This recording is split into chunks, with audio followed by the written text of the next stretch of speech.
Hi කොහොමද අද මාත් එක්කලා අඹ මාළුවක් හදමු.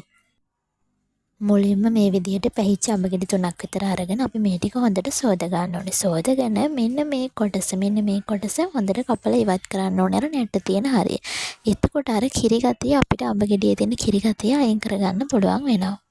දැන් අපි මේ ටික සාමාන්‍ය ප්‍රමාණයට කෑලි කපා ගන්න ඕනේ. මේ තියෙන්නේ කපාගත්ත අඹ කෑලි ටික. දැන් අපි මේ විදිහට තෙල් ටිකක් ලිපේ තියලා ඒකට අබ, ඉඟුරු, සුදුලූණු, ලූණු, එනසාල්, කරාබු නැටි, ගම් කොරොඳු ඒ ටික සේරම දාලා මේ විදිහට ඒ ටික ටිකක් බැද ගන්න ඕනේ. දැන් අපි අර කපාගත්ත අඹ කෑලි ටිකක් දාලා ඊට උඩින් යන්තම් වැහෙන ප්‍රමාණයට වතුර දාලා රස අනුව ලුණු දා ගන්න ඕනේ. දැන් හොඳට උතුරගෙන එනකොට අපි බාගන්න කිට්ටුව සීනිත් දා ගන්න ඕනේ. ඊට පස්සේ ලිපේ ගින්දර අඩු කරලා මද ගින්නේ පිස ගන්න ඕනේ. මේ තියෙන්නේ අපි හදාගත්ත අඹ මාළුව.